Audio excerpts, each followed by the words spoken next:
I know it's against policy, but please, just one meal. He's been sitting outside in the cold for hours." 24-year-old Reverie Quinn's voice trembled as she pleaded with her manager at the upscale restaurant where she'd worked for 3 years. Outside the window, a disheveled man sat on the bench, his worn coat inadequate against the autumn chill, his eyes holding the hollow exhaustion of someone who'd lost everything. Her manager, Mr. Vance, crossed his arms. "Reverie, we've discussed this. You've given him food twice this week already. This isn't a charity. If you serve him again without payment, you're terminated." "Then I'm terminated," Reverie said quietly, her decision made before she'd fully processed it. She grabbed a plate, filled it with the restaurant's best offerings, and walked outside. The man looked up, surprise and gratitude warring in his expression. "Miss, you don't have to. I know it causes you trouble." "What's your name?" Reverie asked gently, sitting beside him on the cold bench. "Sterling. Sterling Hale." His voice was rough from disuse and cold. "Well, Sterling, sometimes doing the right thing costs us something, but that doesn't make it wrong." She handed him the plate and a napkin. "Eat, please."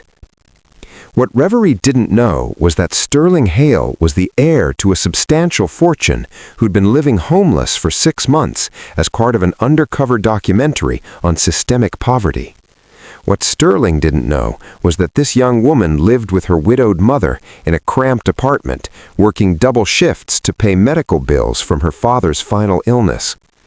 When Reverie returned inside, Mr. Vance was waiting with her final paycheck.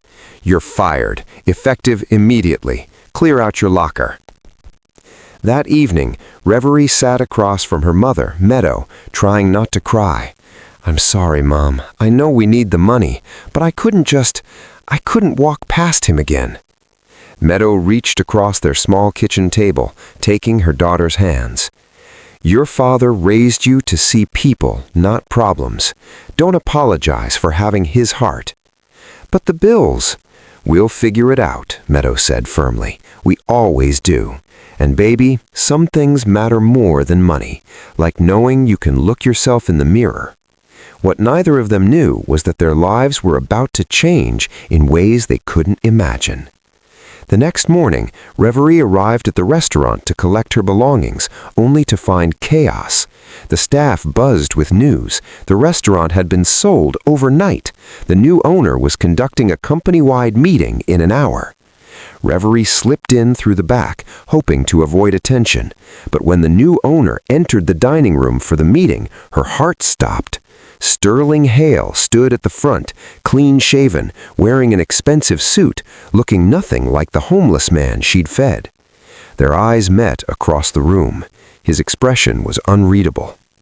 "Good morning, staff," he addressed the staff. "I'm Sterling Hale, your new owner. I've spent the past 6 months researching this company as part of a project on corporate ethics and social responsibility. What I found was troubling, a culture that prioritizes profit over humanity." He paused, his gaze finding Reverie again. 3 days ago, an employee was fired for giving food to a homeless person. That employee violated company policy, but she didn't violate human decency. In fact, she's the only person in this organization who consistently acted with integrity. Mr. Vance shifted uncomfortably. Sterling continued, "I was that homeless person, and I watched this young woman sacrifice her job, her livelihood, to feed a stranger. Not once, but 3 times. While everyone else walked past, she saw a human being." The room fell silent. Reverie's face burned with embarrassment and confusion. "Reverie Quinn," Sterling said directly, "I'd like to offer you a position as Director of Community Outreach. Your job will be to ensure this restaurant serves not just paying customers, but our community's most vulnerable, if you'll accept." Reverie stood shakily. I don't understand.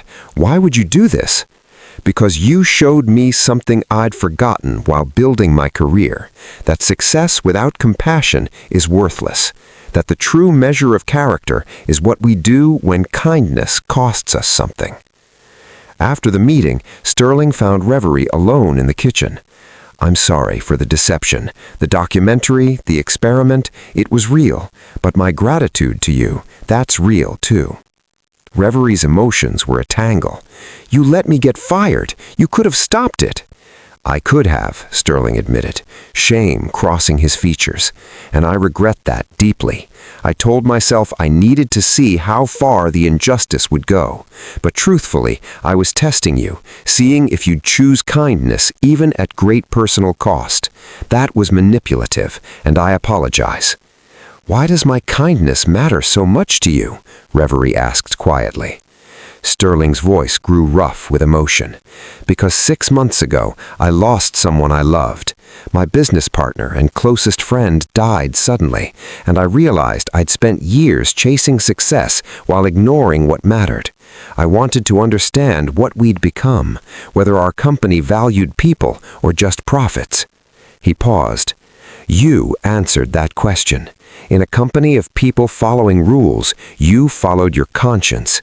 That's leadership. That's what I want to build here. Reverie studied him carefully. And if I'd walked past you? If I'd followed policy? Then I would have known this company was beyond saving, Sterling replied honestly. But you didn't. Even knowing it would cost you everything, you chose kindness. That's not weakness. That's the strongest thing I've ever witnessed. 6 months later, the restaurant had transformed. Under Reverie's leadership, they implemented a program serving meals to homeless individuals, hired people rebuilding from difficult circumstances, and became a model for businesses prioritizing community impact. Reverie and Sterling had developed an unexpected partnership. His resources and vision combined with her genuine compassion and understanding of struggle. What started as employer and employee evolved into mutual respect and friendship.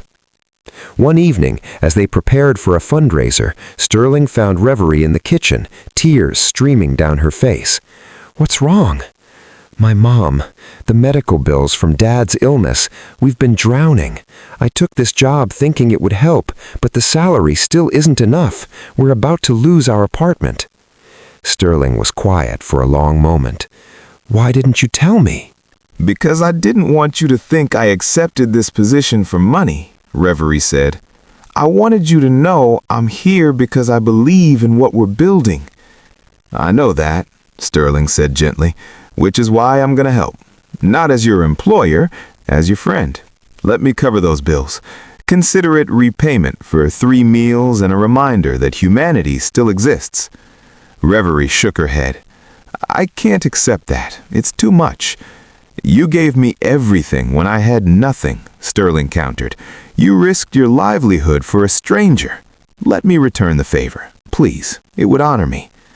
Reverie's resistance crumbled. "Why are you so kind to me?" "Because you were kind first," Sterling replied simply. "When it cost you everything, when you gained nothing. You taught me that real wealth isn't measured in bank accounts.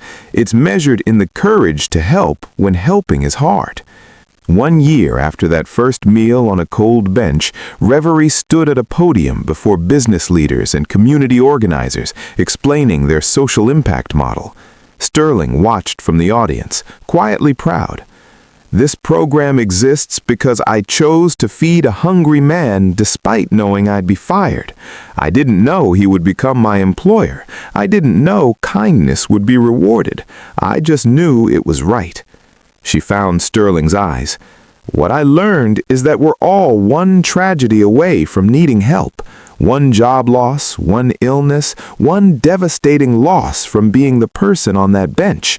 How we treat the vulnerable reveals who we are when no one's watching, when kindness costs us something real." After the presentation, Sterling approached her with a small gift. "For you, for believing that feeding a stranger mattered more than keeping a job."